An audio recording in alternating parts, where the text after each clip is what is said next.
Welcome everybody who's on this call. My name's Catherine Harlow and I'm the Director of the Institute of Classical Studies at the School of Advanced Study. And I'm joined in chairing this session by Claire Langhammer, who's the Director of the Institute of Historical Research. And together we'd like to welcome you to the first event in this year's Open for Discussion series.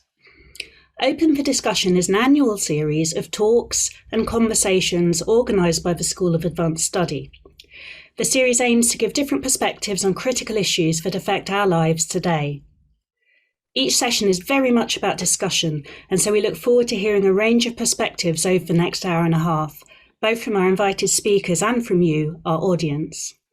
The theme of this year's series is Speaking Freely, and we wanted to kick the series off by thinking about finding words. Thanks, Catherine.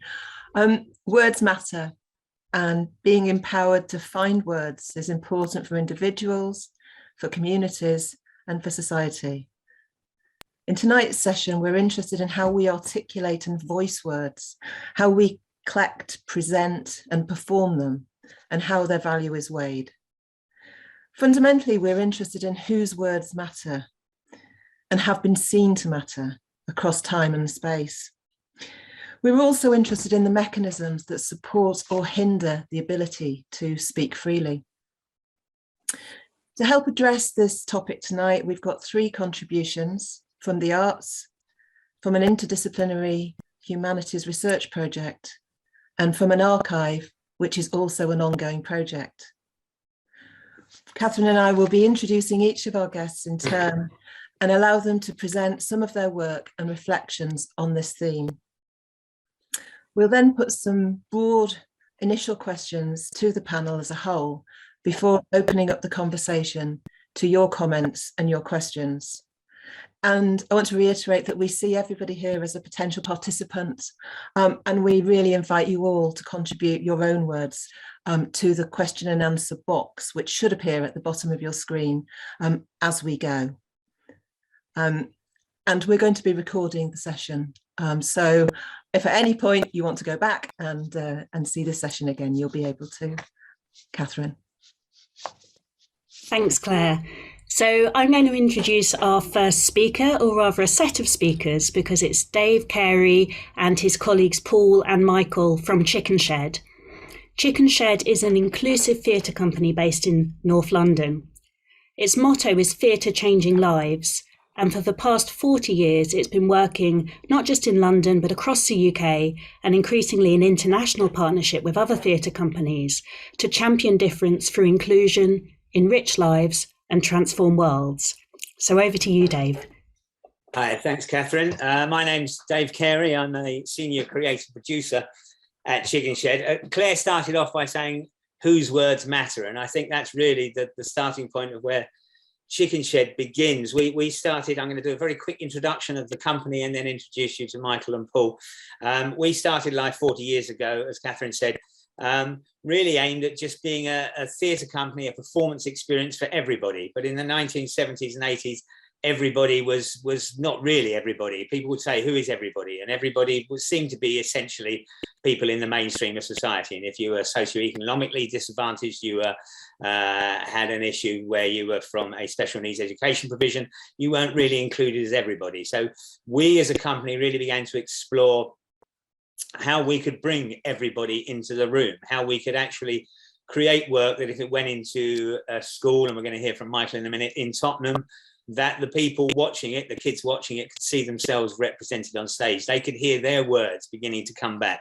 And that became a really important aspect of our work, was to collect our young people's words, to give them an opportunity to explore how they can perform those words, be it spoken word, be it dance, be it in plays, and then crucially for us, I think, how those young people begin to take those words back into their community and generate social change by taking their lived experience. And lived experience is a word that we use a lot at Chickenshed now. The lived experience of our young people, which is so diverse and so very different from all walks of life, and everyone has very different lived experiences. But I think quite often as a society, we want to box everyone into a similar lived experience, and we don't really want to hear about the outside of the box lived experiences. I'd just like Michael and Paul to introduce themselves very quickly. We'll start with Michael. You could do a quick hello. Hi, I'm Michael, and I'm a creative producer at Chickenshed, and I help with the outreach department. So we tour a show about anti-knife crime. It's been running for about 10 years, where we go into schools, prisons, young offenders institutions, and we give people a voice. So it's telling that we're here. So we, people are less talked about and more listened to. So kind of that's kind of what I do in a nutshell, kind of. Yeah. Thank you, Michael. We'll be coming back to you. We're going to see a film about Michael in a minute. I just want Paul to introduce himself. Hi, Paul.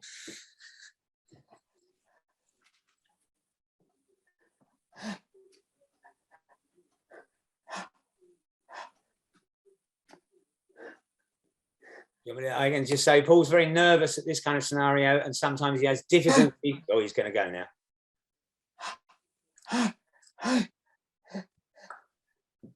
Hi, everyone. My name is Paul Ficker. I am a former student. I think it have been for many years, and it's a pleasure for me and Michael to come along this evening to talk about our lived experience and our journey. It is an absolute pleasure for all of us from Chickenshed to be with you this evening. Apologies for the today's start with my voice. That's all right, Paul. And I think that's almost our starting point for Chickenshed. We want to hear those voices, and so often people like Paul are kind of find it difficult to hear their words, get their words spoken. Sometimes because if it's a physical difficulty in speaking. I've known Paul 20 years, and normally when he's talking to me, he doesn't stop. And it's but he has difficulties coordinating his breathing with his cerebral palsy.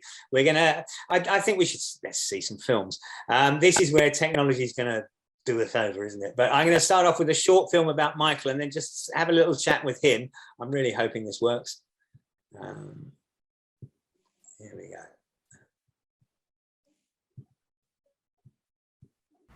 The golden moment is that moment you have where you can go left or you can go right, where you make a decision that could change your life forever.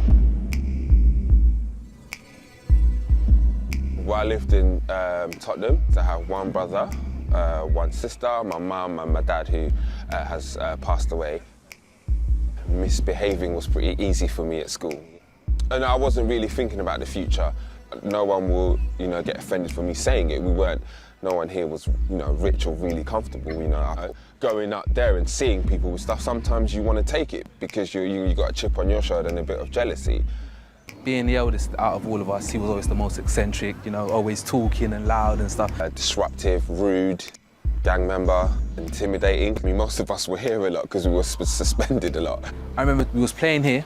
Let's go to the shop. These lot went to the shop. It's boys, so we start getting into a little scuffle. I grabbed one of my friends and I swung him round and he smashed into the shop. The glass smashes. Whoop whoop, alarm goes off. We kind of poked our head in the shop. So we walk in and as we turn round, there's police vans everywhere and we're on our knees and we're being arrested and being taken off to a police station to be interviewed for attempted robbery. That was a scary time. Just thinking, you can go from just doing what you'd love to do, like playing football, to potentially getting locked away. That was I haven't been so scared in my life. I haven't been so scared in my life. Actually, my mum sat me down and had a very emotional talk with me, and she just said, you need to make a decision.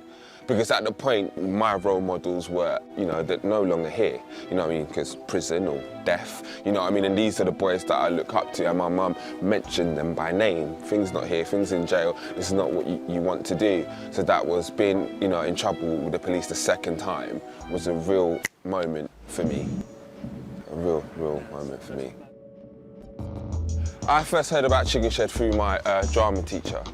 She brought me to watch Globalize, and seeing that with young people on stage, and you know, some people who even looked like me.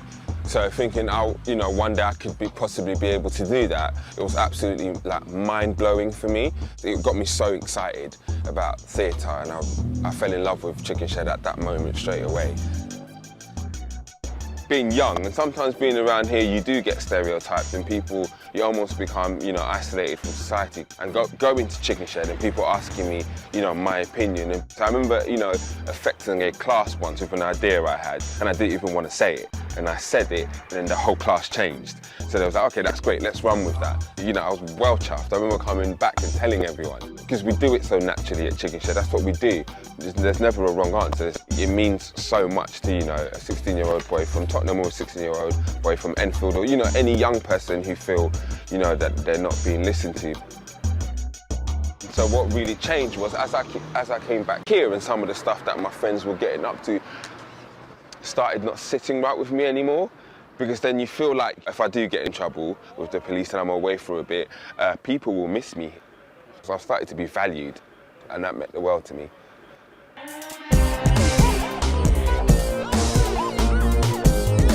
Thank you. That's oh, good.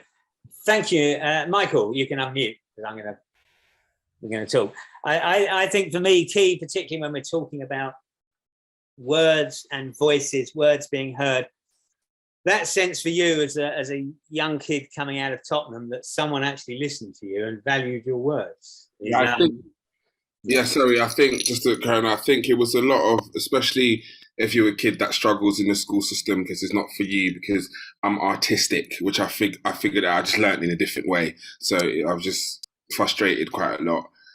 And so you end up being talked to or talked about a lot, you know, and then you spend your teenage years, you know, really feeling quite worthless and feeling, and it took to me coming, you know, to Chickenshed, where the ethos was a bit different, and just people listening to me and having an opinion and having a voice. It means a lot to someone, and it's, you know, telling what this kind of it's about. It's really important for people not to feel like isolated within a society. I'm, you know, lucky enough, I grew up in an area where, you know, there was a group of us, gang, whatever you want to call it, but they were my friends. They were people that I could relate to, the people that would listen to me, people that we were going through the same stuff. The media wanted to call us a gang, then that's what they can call us, but they were only people that, you know, we could relate to, because we felt so detached from the rest of England and the world. So it was nice going somewhere else where people, your opinion mattered. Yeah. Thank you, Margaret. And I think there's also something in, because I know this is what you do so much of now, is taking your words and taking those ideas and concepts back into your manner. Yeah, I kind of said it at the beginning. I'm kind of head up the outreach team here, and we do go to places, you know, to people that I see all little Michaels, you know what I mean? And it's being able to relate and be listen to, and being able to, and it's good to be given advice, and people accept it because it's someone that's been through what they've been through, or sometimes it's good for someone that looks like you. You know what I mean? You understand, you know, it's about it. If I can see he looks like me, he's from the same area I speak, he wears earrings and chains like I do, but he, you know, he's in this job and he's turned his life around and he's positive. You know what I mean? So, yeah, and it's just been great going around, especially, but I've done loads of work where I live near my area, but lots of disadvantaged areas, all area with advantages, any people who feel marginalized in society, which has been really rewarding for me. Yeah. Good. I think I'm gonna, because we will come back to Michael in a minute, obviously within the conversations and questions. I want to show you another film which features Paul, which I've tried to concertina kind of the elements of what Chickenshed is and does and its approaches together in 2 very short films.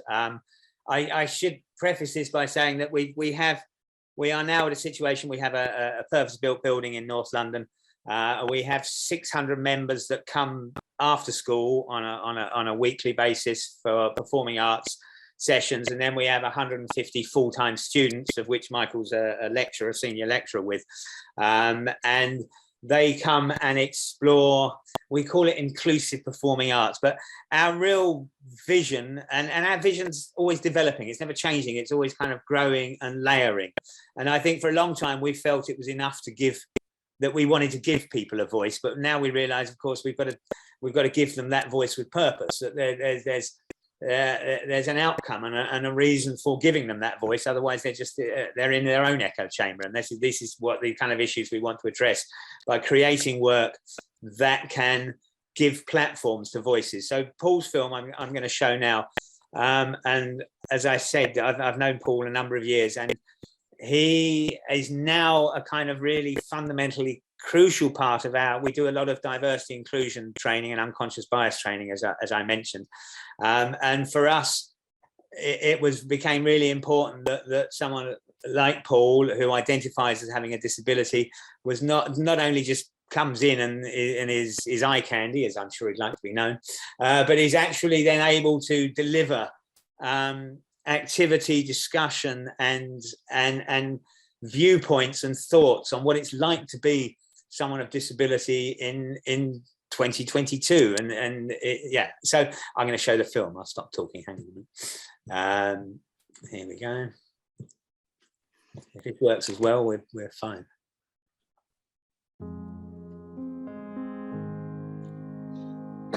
Red, amber, and green. Red, amber, and green. Red, red, red. Go green. One day I want to go somewhere with my life. Sometimes I'll say, it feels like I'm in the car, with my foot on the gas, the engine is running, and I'm stuck at the traffic lights. They are always red, and never green. Other people, my so-called friends, go zooming past, and they leave me at the traffic light. I wish one day someone would pick me up from those traffic lights, hold my hand to guide me along the way, and say, "Hello, Paul. What would you like to achieve today?" I lay in my bed every night. My hopes and my dreams, they play out like a scene in my head. I wish I had the pen to write them down before I forget them forever. So then I think I'll tell you, my friend, when I see you again. But when you do come around, you're so busy telling me what you are doing, and you're not really interested in talking to me. Why do I bother? Any excitement I might have had burst like a balloon once again. I give you my time, my friend. I have dreams, and I have wishes too. Is that okay with you? And I will always be your best friend. Can I expect the same from you? I'm back in the car, and I'm stuck at the traffic lights. They are always red and never green. Always red and never green.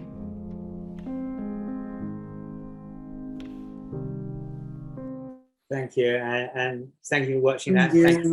Thank you, Paul, for sharing that film with us.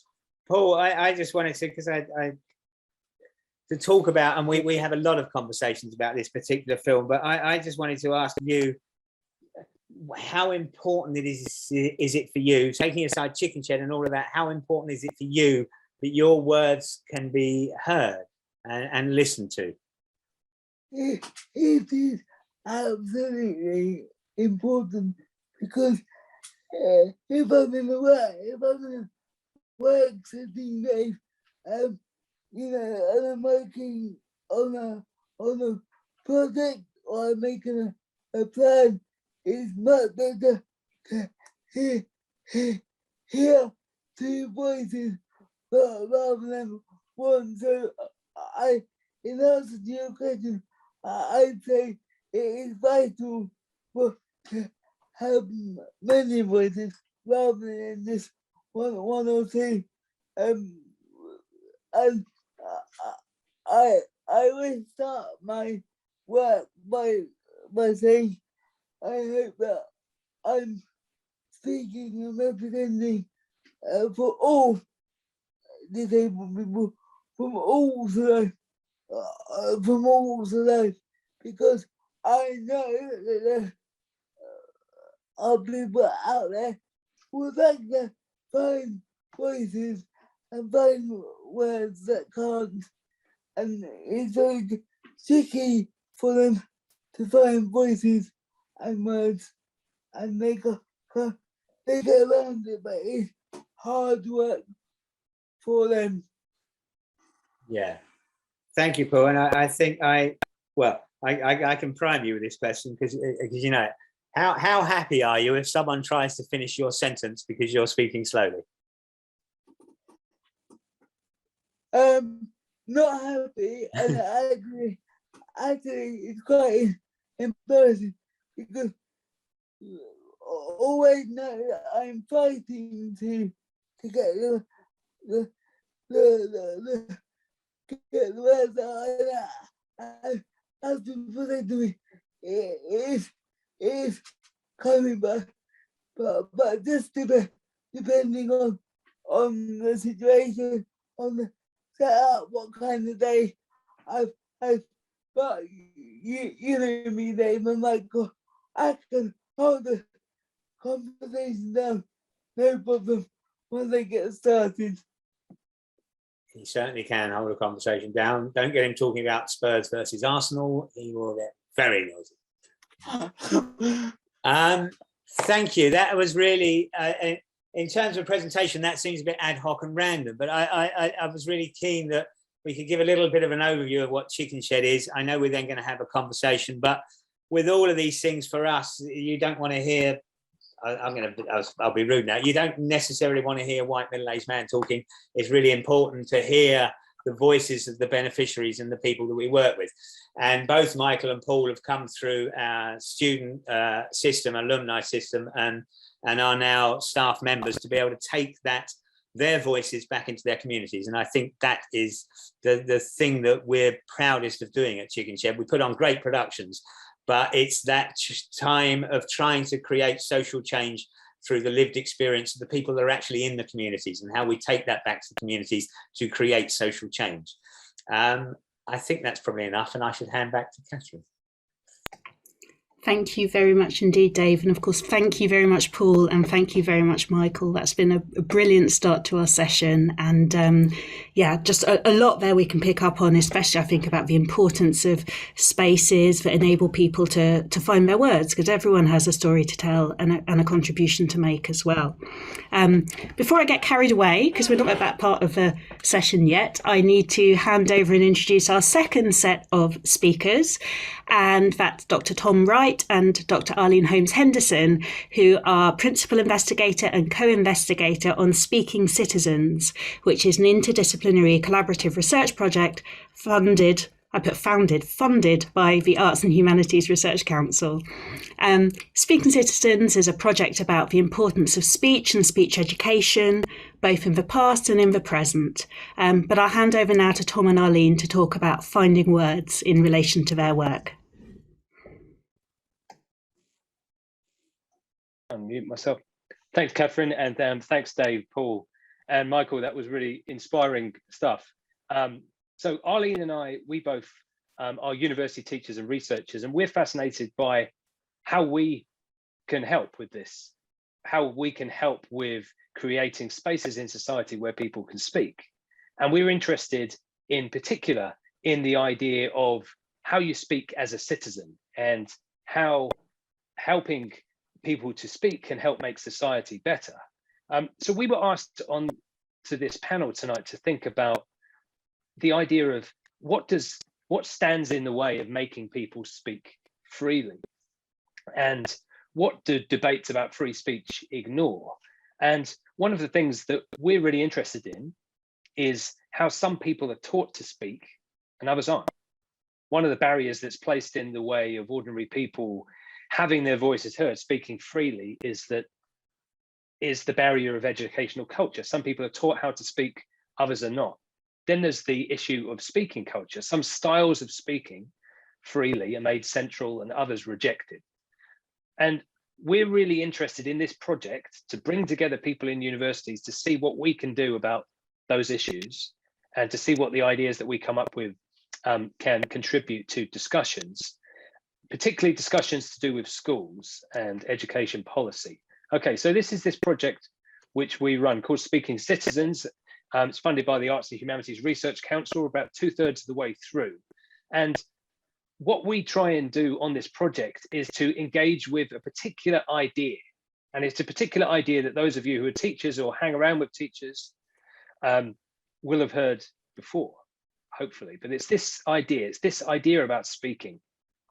So it's this idea called oracy. And here's the definition. So it's the ability to listen and speak fluently. It's a horrible word, but it's a word that since the 1960s, when it was coined, it's become a major and contested concept in British educational thought. So you might say people have tried to get other members of society to speak better for as long as we can remember. Arlene studies the ancient world. I'm a historian of the 19th century and 18th century, when democracy is just getting going and when people are trying to get other people to speak in more suitable ways for a democracy of citizens. But this idea of oracy is an idea which has had a lot of influence in modern education. So you see some ideas, some claims that are made for what oracy can do. If we all speak better, here's a claim that it brings people together, it makes a cohesive society if we speak better. Here you've got it said again that the ability of opposing groups to communicate is crucial to social cohesion. And here you've got one of the key people who is behind this kind of movement, who runs a school in Stratford, East London, who says that this is a moral cause, a route to social mobility. Getting people to speak better is a movement in itself. So what we try and do on this project is to step back and say, okay, well, this is a policy which has now been proposed and developed by lots of influential groups. So University of Cambridge have thrown a lot of effort at this, the organisation called Voice 21, the English Speaking Union, and an all-party parliamentary group has written reports saying, if we encourage speaking in schools, we can create a better society. Now, it hasn't had as much success as it would have liked. And I'm going to talk about elements of how we're trying to impact that. Because what we're trying to do is to look at this idea of oracy and as something which has risen and fallen over the years since the 1960s, and to try and see what we in the universities can add to the issue, and specifically us in the humanities. So you see, it says here on this website that we are bringing together educators and researchers to promote citizenship education through talk. And specifically, this is who we are. Some of two of us are here tonight. So there's me, I'm Tom Wright, I'm a historian. There's Hester Barron, who's at Sussex with me and Arlene. There's other people at Edinburgh and Leeds universities. And some of us are political scientists. Some of us are fascinated with how politics and political language works. Other people like Arlene is interested in the ancient world and classics. I'm interested in the cultural history of education and rhetoric, how people use persuasive language publicly. Other people on this project are studying minority communities, such as the Gaelic speakers in Scotland. So I wanted to give you a sense of what I do on this project and how stuff that I find out about the past in Britain and ideas about speaking is potentially going to help have an impact on this debate about oracy. Then I'm going to hand over to Arlene, who's going to be talking with a slightly different hat on about how her work on classics and words in classrooms will have that impact. So I write books and I teach about the history of rhetoric and speeches. I'm really interested in how people have thought about how each other speak in modern British and American history. And what I'm particularly interested in is one of the things that stands in the way of people speaking freely is this idea that some people are articulate and some people are inarticulate. That there's this thing called the inarticulate person. And I'm particularly interested in this idea that there's an inarticulate citizen. Now, I'm probably showing my age when I talk about, you know, the most famous reference point, you know, 15 years ago, we're talking about Vicky Pollard and the idea of the chav who can't speak, who doesn't use language properly. And I am looking back in history and saying, well, actually, that's something that goes back a long way. Demonizing people because they don't speak proper, because they don't have the right words, or they're not speaking in a way that society finds acceptable, that goes back a long way. So I look back, for example, at how people like Prince Charles have demonized people for not being able to speak. Here's him in the 80s wading into a debate who says that the people in his office don't speak proper English and he's fed up with it. And if he becomes king, maybe he'll get back. When he becomes king, maybe he'll get back to this kind of stuff. You might go to the early 2000s, you've got this cartoon, for example. So there's a parent and two parents and their kid, they've come into the headmaster's office in St. Mary's Primary School. And this is the joke. So the headmaster says, I see, entirely without social skills, unable to speak properly, can't hold a knife or fork or do up buttons. Now, what about your child? So you've got this idea that certain people, because they can't speak, they're not worthy of citizenship. They're not worthy of being part of society. And it's suggesting that this is being passed down. And this is something which goes all the way back to the days of, you can see it in the novels of Dickens, and you can see it in George Bernard Shaw's plays, in Pygmalion, you can see it in My Fair Lady. This tradition of demonizing other British people for the way they speak, it's not new. And it's something which we can trace by going back in history. And it's something which is always a moral panic when journalists are running out of things to say. They'll say the new generation can't speak properly. If they want to take part in society, they need to be able to speak properly. So by analyzing all of this, I'm trying to provide a history about why ideas about articulacy don't necessarily make sense. There are lots of other ways of being articulate than the ways that Prince Charles might have liked in his office in the 80s. Okay, and I can take this right back to the idea that if you can't speak properly, you're somehow being clamped up at the mouth. You're somehow not being a full citizen, and you're somehow not being part of free society. Okay, so I like looking at that tradition of people being demonized, but it's much more inspiring to look at organizations, much like the one that Dave was talking about, that in British history have tried to get ordinary people speaking, tried to get people who weren't members of the elite to speak freely. So looking back into the 19th century, I'm fascinated by things like this, penny readings, where people got together and listened to other people reading out poems or reading out from the news. And this was ordinary people. And this was something that people learned a great deal from, about how to communicate in public. And it was something that workers shared with each other in working class communities across Britain. Here's in Aldershot, there's an army event that's like that. There aren't many images of this kind of stuff because it simply wasn't important enough to make images of. But I try and recreate the social history of events like this, or looking at the tradition of elocution. Now, you say elocution these days, you think, well, it's people trying to change your accent, making you sound less regional or less, more like the BBC. But in the 19th century, this was something that was a mass phenomenon. People would get together in the evening and listen to lectures about how to improve your communication so that you could speak more freely in society. People love this. And you've got on the right here that it's for the education of young ladies in Edinburgh, but you've also get on the left, it's Mechanics Institute, that it's to do with working class movements, socialist groups that would promote elocution in the evening. So these kind of traditions, and here you've got these recitals about people reading out, people getting together, a bit like Chickenshed does, in order to develop, to be valued, in order to find ways to speak freely. Now, this is a forgotten tradition, and it's a tradition that's as much female as it was male. So here you've got a group, an organisation called the Esperance Club in Euston, which was a very poor part of London in the 19th century. Suffragettes helping young working class women in the factories, and particularly Irish women, immigrant communities, helping them develop their ability to speak, and helping place the idea that if you speak, that's the most important part of being educated and being a citizen. So I look back at all of those things, and one of the reasons I do that is because education policy over the last, well, 130 years has all been about something very different. It's all been about this thing called the 3 R's, which those of you who've heard this phrase before, it's the joke. It's reading, writing, and arithmetic.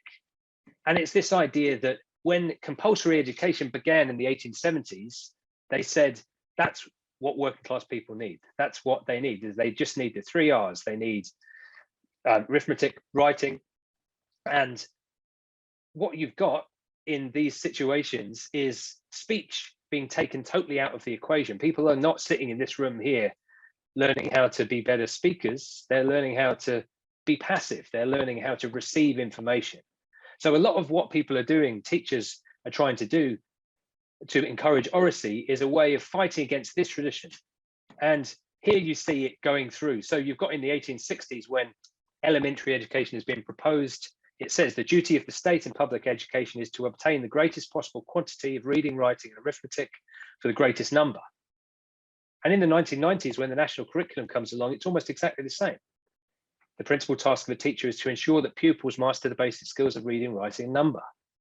And then you've got even more recently, very traditionalist education ministers, Michael Gove, for example, in the 2010s, saying something different here, saying the national curriculum provides pupils with an introduction to the essential knowledge they need to be educated citizens.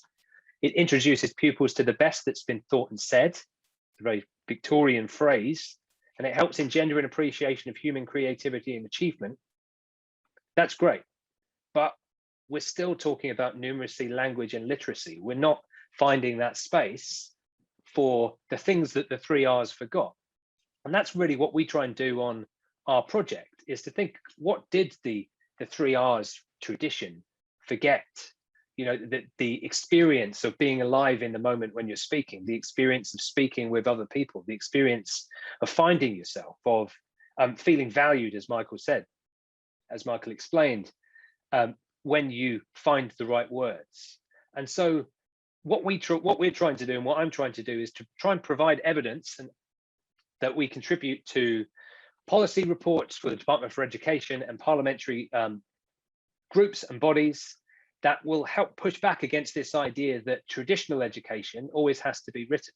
Traditional education beyond the classroom, just as it is today, was just as much about speech as it was about writing. So that's what I do on this project. I'm going to hand over to Arlene, who is a senior research fellow in classics. She's partly based at the University of Oxford, but she will be talking to you specifically about words in classrooms. Arlene, do you want to take over then? Sure, if you just want to move on to the next slide, Tom. I'm going to start with a question.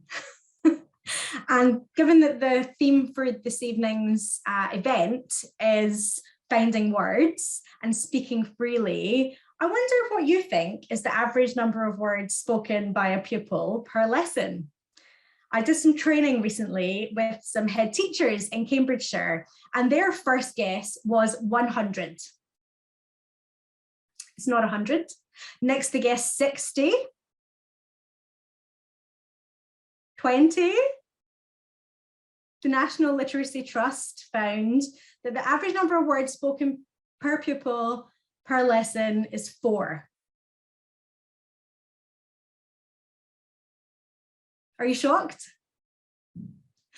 These head teachers were. They said, not in our schools, not in our lessons. And of course, the National Literacy Trust were looking in particular schools. These were in inner city schools, and these were in some lessons. And so, you know, this is one research report, but these head teachers were shocked. Okay, we can move on to the next slide, Tom. This is another question.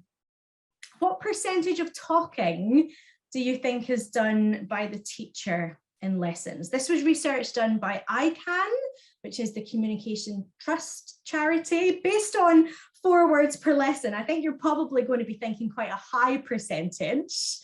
ICANN found that it was 89%.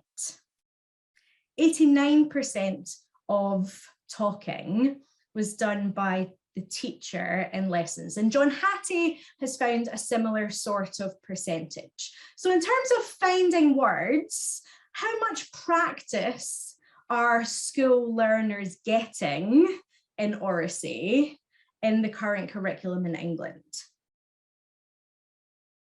That's a reflective question. Okay, Tom, if you want to move on.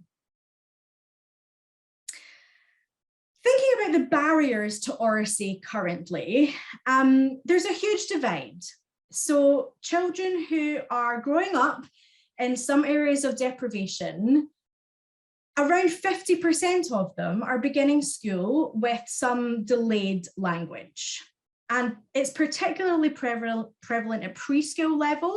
So around 30% of preschool children who have low language abilities when they start preschool continue to show persistent difficulties into their primary school years. And that continues. By the time they get to age 14, they can be up to 5 years behind their peers. So the disadvantage gap is huge when it comes to finding words. Okay, next slide, please, Tom. Some recent research prompted by the school closures and the COVID-19 pandemic showed that 92% of teachers think that school closures have contributed to a widening of the word gap. Tom, if you show us the next slide, people will be able to see that the All-Party Parliamentary Group for Oracy published its final report of the Speak for Change inquiry in April 2021. And this is where I would really point you to if you're interested in getting a feel for the current state of play of oracy education in schools. There have been a huge number of submissions to this inquiry, many of which have been published as case studies in the report. There's also a lot of research that was conducted as part of this report. I collaborated as an expert advisor with this APPG and conducted a lot of research for it. And so there are findings in there which people I'm sure will find interesting, but there are also a number of recommendations made at the end of this report which stakeholders across the community I think could read and enjoy. Okay, so if we move on, you will have heard earlier Tom mentioning rhetoric. I just want to point out that there are a couple of places that people can look to find out a little bit more about the role that rhetoric can play in supporting oracy and finding words.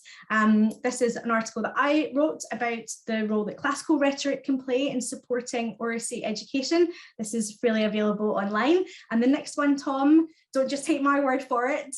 Kat Howard is something of an education celebrity. She is the co-author of Symbiosis, a really successful education book. She's an English teacher and she has written a blog for the Speaking Citizens project. And so again, if you're interested in the role of rhetoric for oracy, then check out Kat's blog.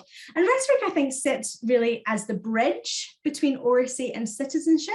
So if we move on to the next slide, you can see that the project has also been working with the All-Party Parliamentary Group for Citizenship, because ultimately we want these young people to leave school and go out into society and find their words and be able to speak freely as active and participatory members of society. And so this All-Party Parliamentary Group has been very interested in the work that our project has been doing. And in the next slide, you'll see their recent publication.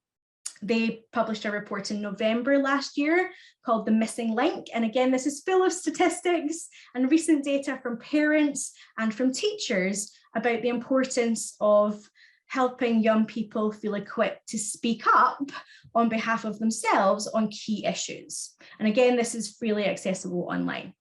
So if we move to the next slide. I just want to promote the fact that next week we have a 3-day conference. It is free, but you do need to register in advance. And you can find all the information about the uses of RSA conference on our website. So please check that out. And then finally, you can find out more about the work that I'm doing with policy by following me on Twitter. I'm at Dr. Arlene HH, and then the project on Twitter is at Speaking Sits. So I'll stop there and hand back. Thank you, Arlene, and thank you, Tom, for really sharing that incredible project with us. I'm going to move to our last panelist, which is Suzanne Rose, who is the Education and Outreach Officer at the Mass Observation Archive, which is based in East Sussex. Mass Observation has been collecting words for a long time, since 1937, and continues to do so by soliciting personal writing and through a number of projects, including the project that Suzanne's going to talk to us about this evening. The archive works closely with schools, further and higher education institutions, and with diverse communities to facilitate expression, but also to record it for posterity. So Suzanne, it's a pleasure to have you here. Thank you, Claire. I'm just going to see if I can share my slides, hopefully. Thank you. So I'm going to talk to you about the Beyond Boxes programme, which is part of our outreach and engagement work that we do with the Mass Observation Archive. Claire has already provided a fulsome introduction, so I'm happy to answer any questions people may have about the archive later on. Beyond Boxes took place 2016 to 2018, but its legacy continues and we continue doing outreach and engagement work. The overriding sensation in prison is the sound of concrete echoing off concrete. And these are the words of Tom, who'd already spent 17 years in various prisons. And they were some of the most powerful words I'd ever heard. They conjured up the exact shade of grey of the walls and the prisoner's sweatpants, dismal, depressing relentlessness of the regime in which people spent 23 hours a day in their cells, and the lack of any warmth, comfort, or care. Concrete echoing off concrete. Who knew that these words could encapsulate nearly 20 years of a man's life? It is words such as these that the Mass Observation Archive wished to capture in order to record the everyday lived experiences of people whose voices so often go unheard. Beyond Boxes was a project funded by the National Lottery Heritage Fund, which sought to directly engage with prisoners, those who are street homeless, and disabled people in order to break down some of the barriers to engagement with the archives and ensure that the Mass Observation Archive better reflects the diversity of life in Britain today. The project aimed to encourage contributions, including directive responses, poems and drawings, as well as develop resources to provide support with literacy and employ technology to overcome barriers to accessing archive materials and the services that we offer, and encourage engagement with the Mass Observation Archive in new and creative ways. And these are just a couple of examples of poetry by Tom and embroidery as well, linked to the project that are now part of the Mass Observation Archive collection. Most of all, the project aimed to build trust and develop understanding so that people felt able to share their stories and learn from one another.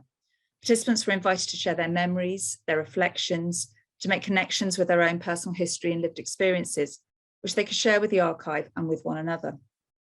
Words were obviously an essential part of this process, and yet quite often these were the most difficult to find.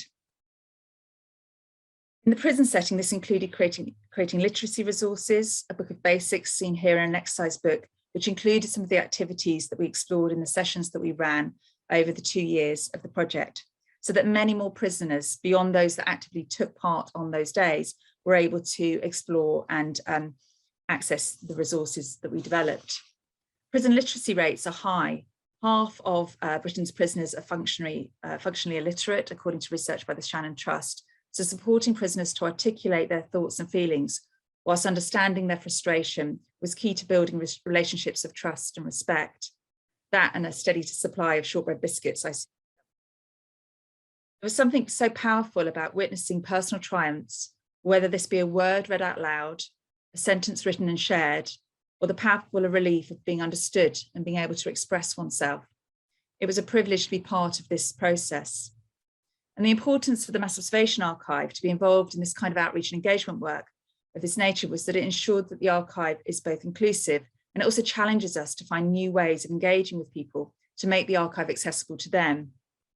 We explored different ways of expressing and sharing their lived experiences through music, a broadcast from National Prison Radio, diaries, debates, discussion, art, poetry, sensory boxes, which all sought to stimulate and inspire. Trying to find ways of making a written archive accessible and of meaning to those who often had a very negative experience of education and learning was an ongoing challenge. Prisoners wrote day diaries and recorded everyday life in prison, and also reflected on their lives, responding to directives on different topics. And this is just an example of a day diary from 2017 from a prisoner in Lewes prison. It says, "What a day, woke up and I was in prison, no surprises there, but it always registers on first awakening. And so it's a Friday and diary day. I resolved to myself to be as pleasant as possible to everyone I meet today. Why not be nice, kind, and smile a lot? So off to the showers as the doors are unlocked, and I'm on my way to the visits hall where I work, via the kitchens to collect some bacon and sausage rolls. These I sell alongside crisps and chocolate bars." And this is a contribution by Ten. It's a letter written to his 13-year-old self. Ten was just 18 at the time of writing this and was new to the prison. It says, "Dear 13-year-old me, think about your options, schools, friends, hobbies, and activities. Ensure your options and choices are long-term and will be beneficial to your future. Time is a precious thing and must not be taken for granted, for every second, minute, and hour will impact not only on you, but will have a ripple effect on those close to you and those who care for you most. Show your emotions. It doesn't make you any less of a man. Show your emotions and you'll have a better chance." Prisons also worked with archive materials from the prison itself, which we discovered during our time there, and they created artwork in response. So the image on the left of the screen is a glass plate negative of inmates from Lewes prison dating from 1899 to 1913. And these were used to inspire the artwork on the right, where prisoners did portraits that reflected the images in the negatives. We showcased their artwork in an exhibition at the prison and publicly at the Keep, the archive centre where the Mass Observation Archive is based. And this provided a platform for their words and an opportunity to celebrate their contributions to the archive. Just here got some examples of the exhibition, both in the prison and the prison library, and the bottom left is at the Keep there. And here are just a few quotes from feedback going through the project. I'm really conscious that I'm here tonight speaking to you about this project, and the very people that should be speaking to you about their experience of this are probably sat in their cells in Lewes prison. So I just wanted to make sure that I included their words from them. So for me, this is a safe space. When you're in the library, which is where our sessions took place, you forget you're in prison. Even though I can't put pen to paper, look what I can achieve through someone else's hand. You have no idea what this means to me. Beyond boxes is the highlight of my week. The prison directive empowers you to get your message out. It's brave of you to put this together, and that was from the head of learning and skills at the prison. The project also included working with people who are street homeless, particularly in the Brighton area, and working in partnership with the Brighton Housing Trust. And this presented a very different set of challenges, primarily due to the highly transient nature of the participants themselves. We held sessions both at the Keep and also at the First Base Day Centre in Brighton, and we offered a flexible programme of engagement opportunities, which included refreshments and plenty of cups of tea.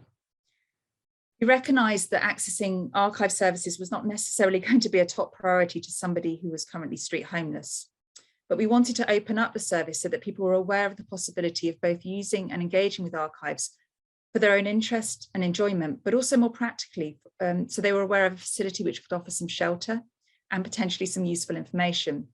As a public service, we often think that archives are open and accessible to all. This discounts the very many barriers there are to engagement, whether these be social, educational, attitudinal, or physical. So we adapted our procedures, which require people to have a permanent address in order to register to use the Keep and its services, so that participants could freely use the service no matter what their current circumstances were. We invited people in and provided transport and refreshments. We listened to people, inquired about their own specific interests to show them archive materials of particular relevance to them as individuals. And we invited people to share their lived experiences with us. This process took time to build trust, to build relationships, and was quite often frustrated by the very real impact of the participants living on the streets. Diaries and contributions we received, though, provided a snapshot of daily life and have informed our understanding of what it was to be homeless in Britain at that time. And this is an example of a day diary from one of our project participants. 5 a.m, beautiful sunrise, but shivering to the bone. It's the middle of May, but it feels like winter to me.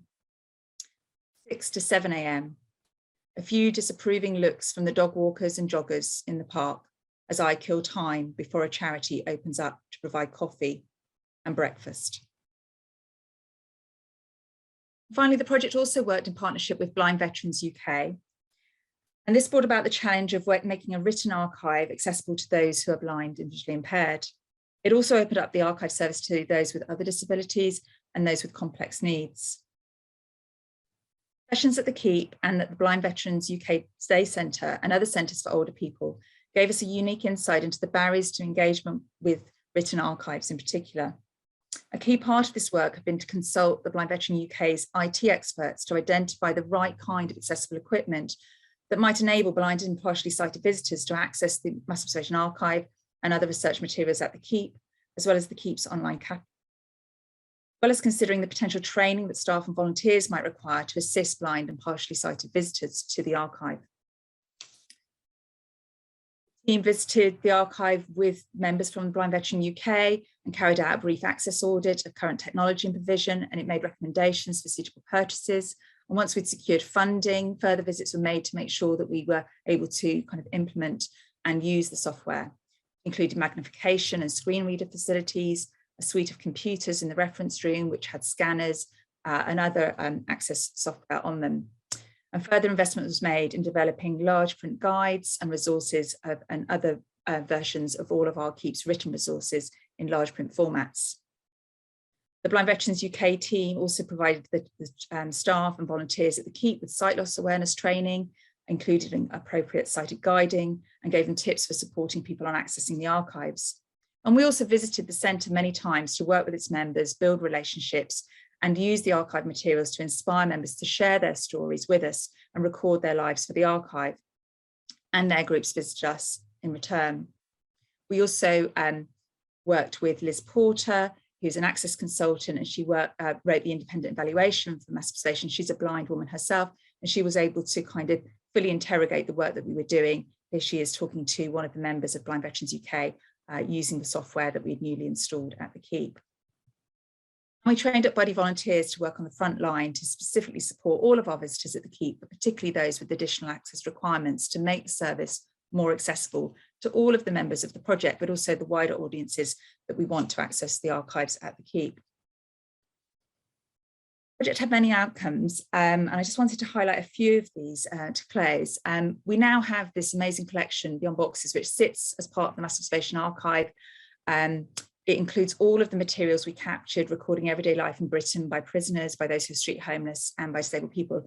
And this is part of the legacy of the project in a way, in that it's including ongoing opportunities for teaching and engagement, not only in prison and the wider community, but also for schools, colleges and HE groups who are using the collection to enhance their learning and understanding of the diversity of people's lived experiences in Britain today. We've now got more accessible public service facilities at the Keep. We've got more diverse audiences for the archives and greater representation in the archive collections that we hold. We've managed to capture and make the voices of those most marginalised heard and find a platform for them and an opportunity for them to record their words. And Kim Sherwood, one of the project workers, she was a creative writer and worked with us in the prison, said that in her career as a writer and creative writing tutor, Beyond Boxes has been the clearest and most successful demonstration that creativity and self-expression, inclusiveness in the archive can change lives. Anthony McCoubry was the project coordinator, and again, he should be here talking about this. He said that as time went on, Beyond Boxes became more than these outcomes alone, and he felt very much it was a good example of how the project had challenged and readdressed access, hopefully challenged people within his own profession as an archivist as to what his role and their roles were, and who they were meant to serve. And he said that I think Beyond Boxes embodies activists. So while working to achieve its aims, it was also looking to create change and equality in the archives themselves. For me, I think personally, the joy of Beyond Boxes and of MO was to the fact that it captured everyday life and that it was something which is familiar and yet unique to us all. Valuing and recording this was something that we could all do and share, no matter current circumstances or personal history. And quite often there is solace and strength found in the finding and sharing of our words.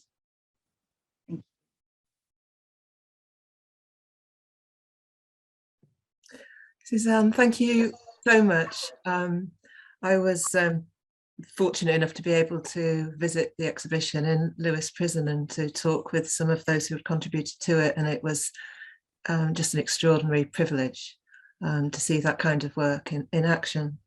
But I'd like to thank all of our speakers for just an absolutely wonderful set of thinking around the question of words and their importance, their social importance, their importance for individuals. It's particularly striking how they fit together in quite unexpected and beautiful ways. Catherine and I are now going to post some questions for the panel. Panel is just dip in and out wherever you want to. And also a reminder that anybody who is watching this in the audience who has something that they would like to say, to write down in the Q&As. They don't have to be questions, they can just be comments or reflections. Please do feel free to do that. So I'm going to hand over to Catherine. Thanks, Claire, and thank you again, all our speakers. I have to say, when Arlene, when you were making those, giving us those statistics at the start, I started thinking about my own education, and I had a pretty smooth path through education, but I definitely came across teachers who were not keen on the amount of speaking freely that I tried to do in their classrooms, and I wonder how many of us have had that kind of educational experience and what might have contributed to that. So I just launched that there. What I wanted to ask to kick off, and really this is a question for any and all of you, takes off from something Tom said, I think, when Tom, you said, what do debates about free speech ignore? And we've heard a lot about free speech in the news, I think, over last year or so. And often it's about creating space for, individuals to boldly say things which go against political consensus. And there's been that. But actually, all of your contributions seem to me in different ways to talk about speaking freely as something that happens in communities and builds communities, speaking as something that also requires listening, and that its power comes from that, whether that's to do with social cohesion, whether that's to do with feelings of individual empowerment, and so on.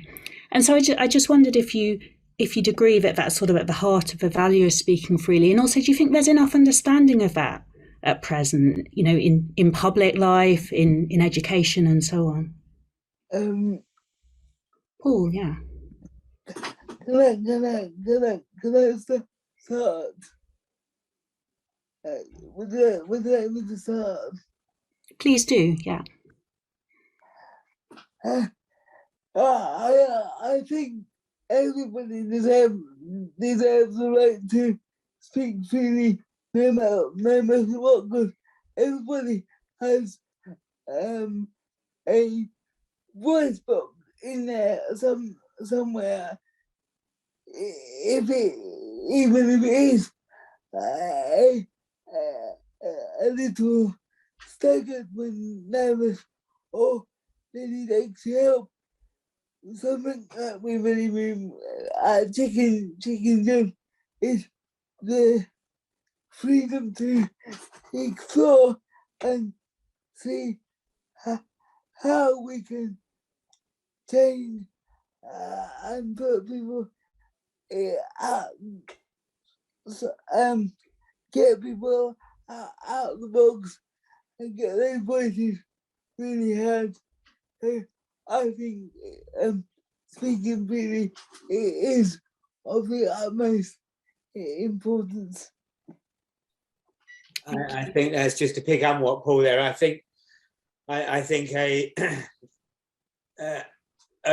problem is that we expect all communities to have the same ability to speak freely. We expect marginalised people to be able to step up and speak as freely just because we've said you can speak freely now, and we perhaps fail to understand that there's a lot more work to be done before some marginalised communities, but some mainstream communities feel they have the confidence and the space and the respect to be listened to.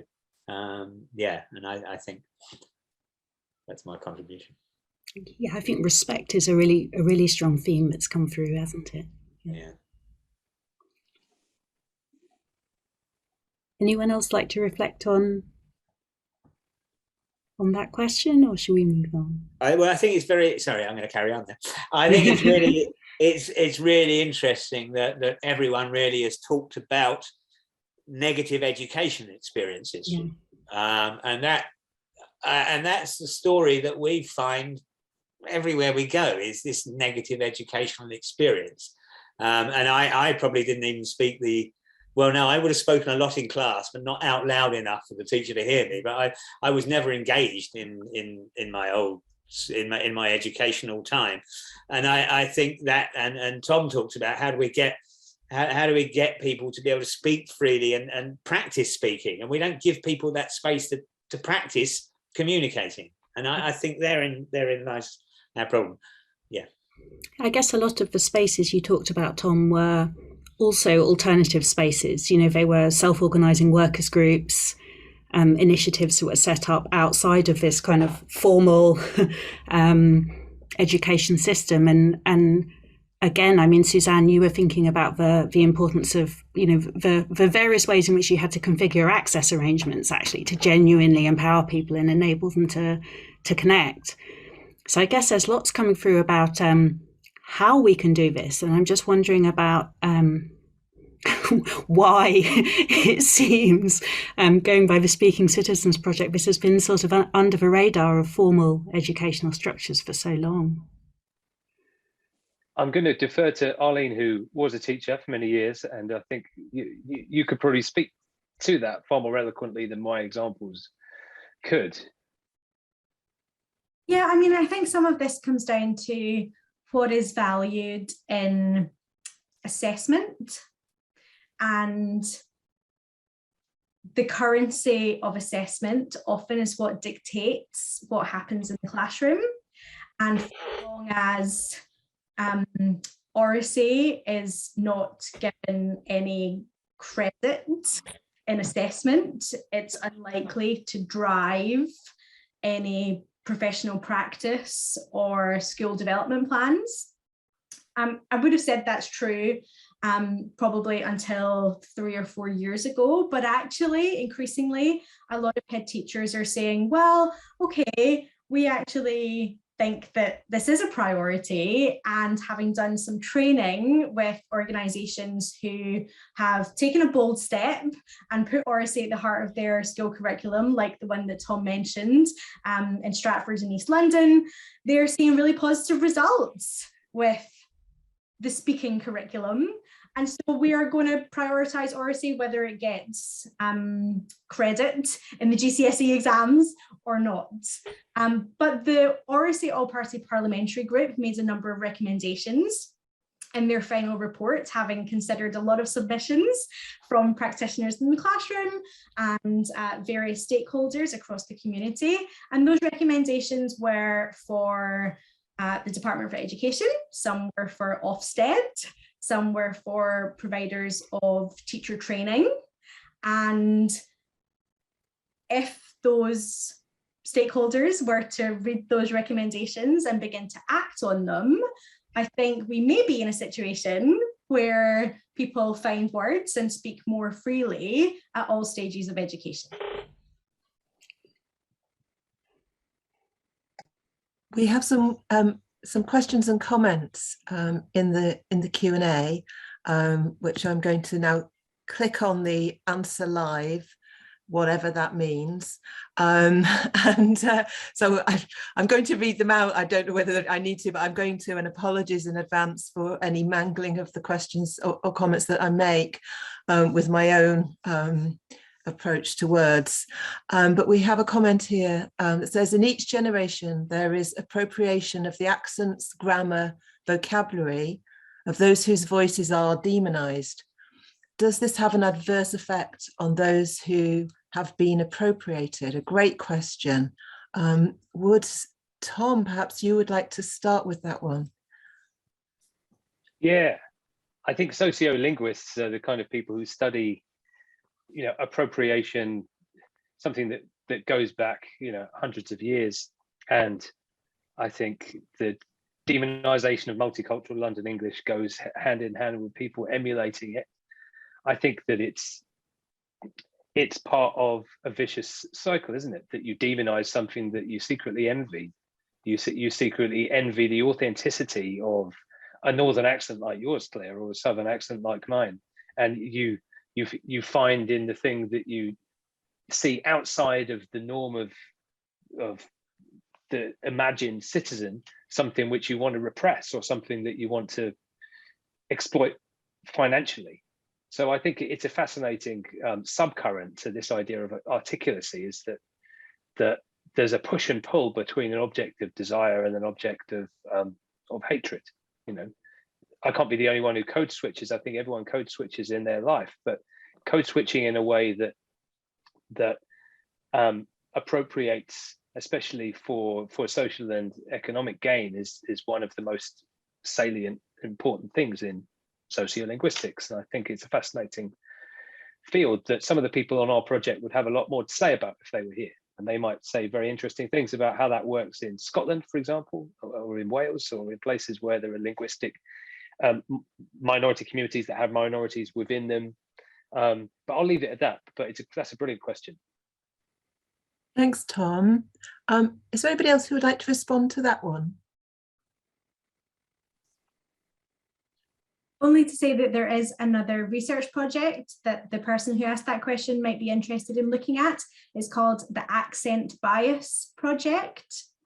And they have a website and they have a number of audio files that you can listen to, and they may have some research outputs that might speak to that question. Thanks, Arlene, that's lovely. I'm going to go to the next one, which is a lovely comment, actually.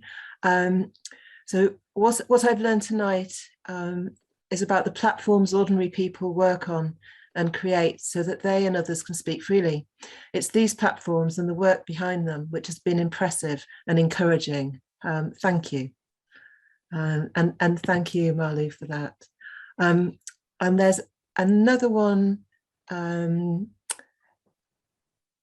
It seems to me that part of the problem of oratory is that the standard is one that of middle class. There is an inherent lack of understanding of different cultures. It's the gentrification of speech. People may be more willing to speak freely when they are able to do so on their own terms. I wondered about that too, because language and class are so related, especially, well, maybe not especially in this country, I don't have a comparative context, but certainly in this country.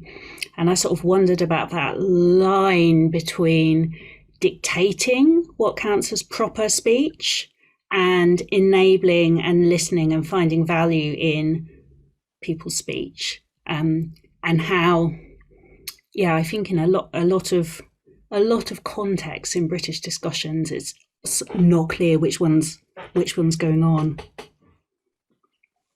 but it is often going on in the background. Sorry, that didn't end up as a question. Was it? Anyone want to respond to that? No, I think that the comment is exactly right.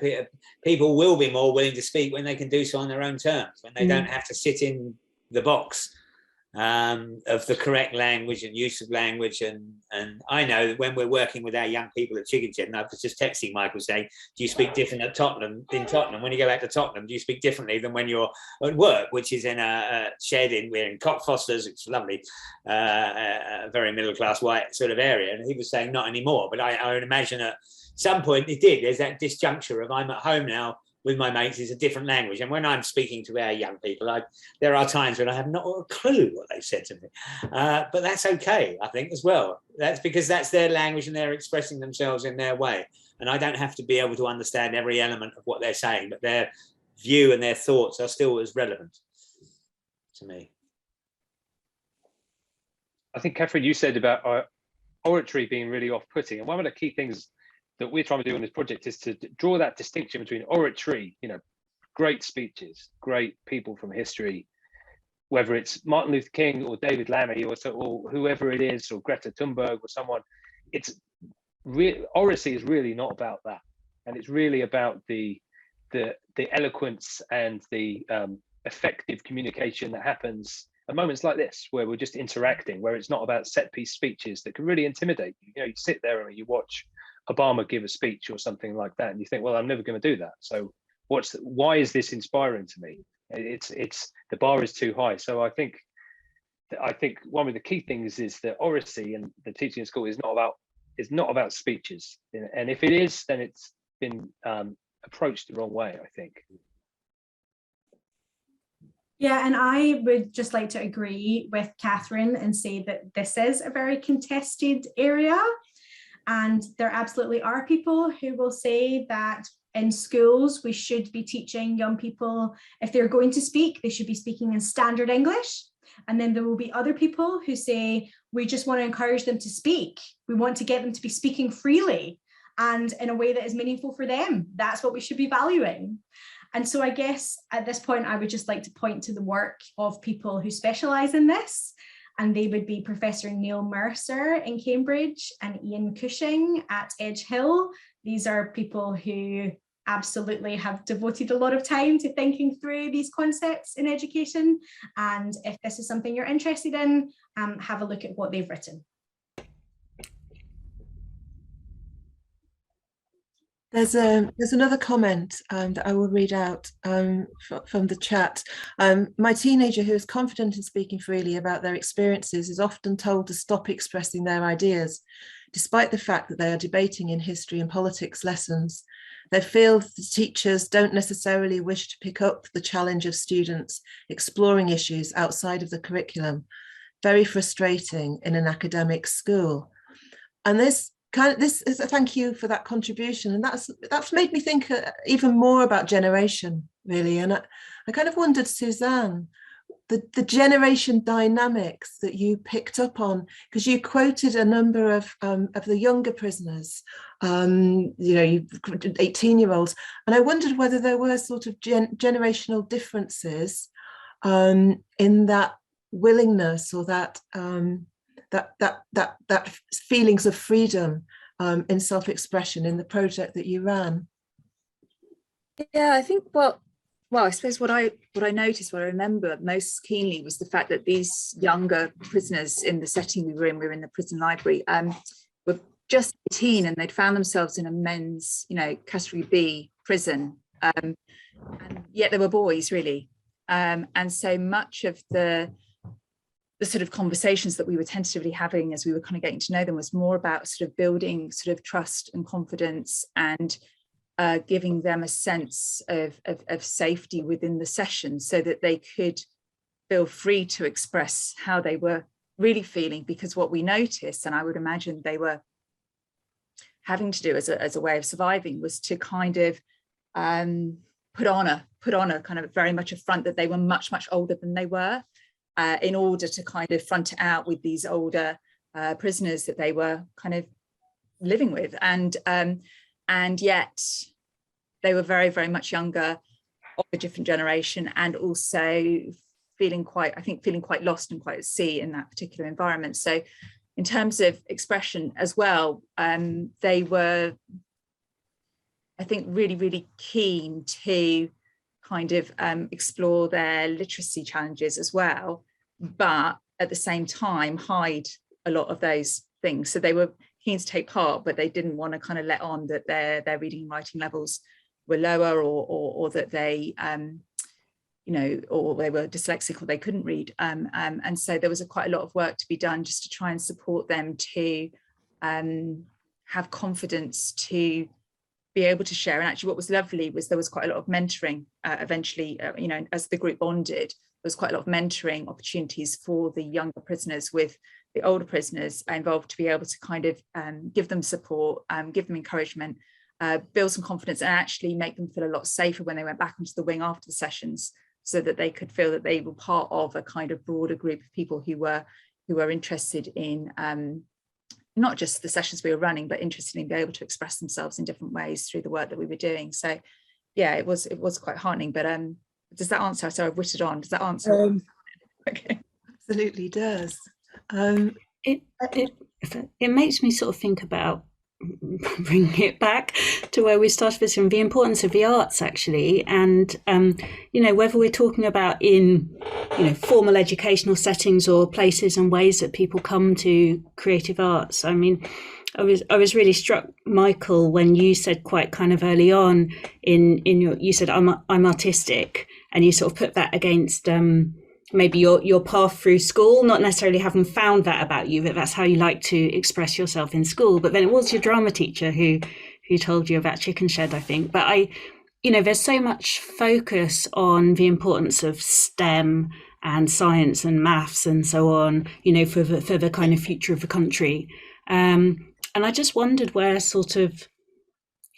arts, I don't want to say arts education, I want to say sort of arts practice and arts participation in this kind of lifelong scenario. It doesn't have to be in your primary or secondary setting, where that fits in. I guess what the case for the political and social value of the arts is, because we don't hear it so much, do we?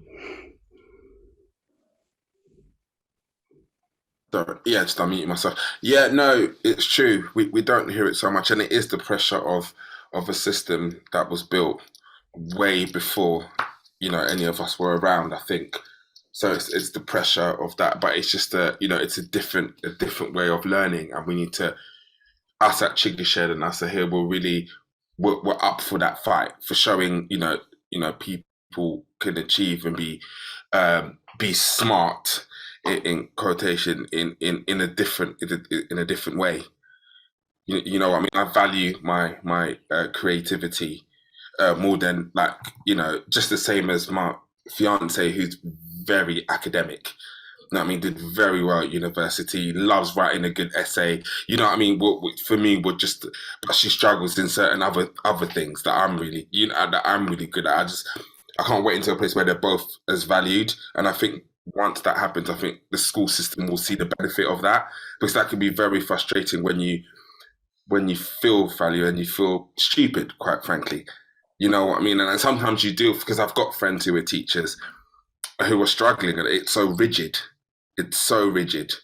It's very difficult to try and budge that system at the moment. So you will get constant people who feel that's not for them, so we'll try and find solace in anything else and end up getting into trouble. That will constantly keep happening until we do something about that system where people feel valued at that young age, really. Yeah, the messages we send about what's important as well as who's important really matter here. Yeah, thank you. I think the expressive and performing arts have a huge contribution to offer, particularly to the cultivation of oracy skills, and they're not currently as valued as other curriculum subjects in educational policy. I simply cannot imagine a more powerful demonstration of their value than the videos that Dave showed this evening of Michael and Paul. So my recommendation is to share with the Department for Education and DCMS, and they have got to be change making. Yeah, that's our journey, but we're constantly banging on the door, shall we say? But but as you will all know, that the rejection comes with the banging on the door. But I think we still have to keep banging, as Michael just put there. We're up for the fight. And it is going to be a fight, because it is generations and generations of a system that's been built up that it must be right, because we've had it all this time, so it must be right. And I think the slides where the 3 R's was being talked about, in the 1839, 1920, and we're still, and Gove is still going on about it now. Yeah, not Michael specifically, but yeah. There was a comment made in the chat that speaks to this issue of kind of what is valued and what isn't valued. It's so frustrating when interviewing students for uni courses that UCAS only values grades, and this is the system by which we can offer or reject students. Today had a great student, middling A-level predicted grades, who was so articulate and confident, yet we can't put a value points-wise to allow him to be given an offer. We'll lose a student who could have been great on the course. Frustrating. That sense, so again, that sense of what is valued and what isn't, coming out very clearly in that. Yeah. To me, it's insanity that you would exclude a student that would bring a lot to the course because. Absolutely. Yeah. It's interesting as well that that's going on at that level, because I'm just thinking about my own teaching experience in universities. There's been a lot of emphasis in recent years on diversification of assessment, so allowing people to do creative writing or artwork or presentations or group work, and finding different ways to enable people to respond to the course material. And I think that's really helpful because it then plays to people's strengths. But if they're not getting through the gate to begin with, there's a limit to how far that diversification of assessment is going to be able to go. I'd really like. Oh, sorry, Paul. Go for it. No, I'd like to make the point that that's not there because there you go. You're putting a barrier to that person that doesn't be really good without giving them a go, and it's not fair. And and I think people are too quick to put barriers on any kind of people. As you also tonight, I have built problems with my speech, so that could have easily been a barrier. But Dave and Michael know that if they wait, the speech will come, and it's not fair. And I think it should, that person should be given the right to show and perform themselves straight away without being told to go. Really, it's a human right, which is your next conversation, of course, coming up. Thank you. I think you're right. It's not fair, and it's on all of us to think about how we can dismantle some of these barriers and foster these pathways and these places. I've noticed that we have a comment in the chat from someone who is actually at school at the moment. And although we're getting towards the end of our allotted time, I think we really should take that voice, take that speech. So this person has written, I'm 17 years old and I'm currently at school.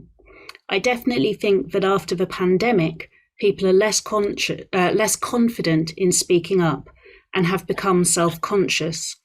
One of my close friends has a stammer and finds it hard to present in class and share her own opinion in a class discussion.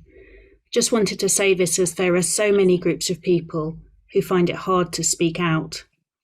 And it leads us on to, I guess, one of the things we were wondering, which is about the impact of the pandemic on people's ability to access those spaces, on speaking freely, on people's ability to find words.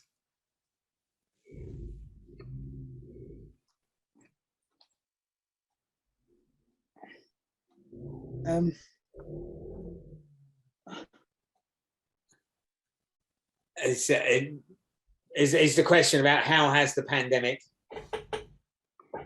You're right, Dave. I didn't phrase that as a question, did I? I suppose I took the person in the chat asking us whether we agree that after the pandemic, people have become less confident in speaking up. Has that made it harder for people to find words? And I guess what can we do about it if so? What? I think it's become more urgent for us to find ways for people to find those words. And I think it's focused the urgency that we need to bring to the table, the conversation around giving that space to those words. Yeah, so I think it's highlighted the urgency around it for me, and inevitably, if you're out of school, if you're not in places where you can talk, then yes, it impacts it a lot. I just said, with my observation, we found that over the last couple of years of the pandemic, there was a real desire for people to share their lived experiences and to record their lives. I think people got a sense that they were living through quite an extraordinary time, and that they had a desire both to record this for posterity, for future generations to have a better understanding of what they'd lived through, but also for their own personal well-being, for reflection, for capturing just the daily, everyday moments of kindness and their experiences, and obviously their losses as well. And so actually conversely, we found that an extraordinary number of people have sort of flooded to mass observation, wanting to write, wanting to contribute, wanting to be heard, wanting to have their voices shared. And we've received over 10,000 narrative accounts, diaries, responses, artwork, photographs, knitted items, crafted materials, whatever, have all flooded in. So we're really hoping that through this new collection, our COVID collection, which we've got some funding from Wellcome to digitise a catalogue for, that we're working on at the moment, will become an opportunity, a kind of broader platform for all of those voices. And they come from, I think the youngest contributor is 4, and the oldest turned 100 during the first lockdown. So there's a real diversity of voices and experiences coming through that particular collection, which we will be making open, and is open currently to the public and for research. So hopefully that will just help embolden, I think, and to hopefully share some of those lived experiences more broadly. Thank you, Suzanne. And I think, unless Catherine's going to tell me otherwise, I think we probably have come to the end of our time today. I want to thank everybody who contributed in the Q&A chat.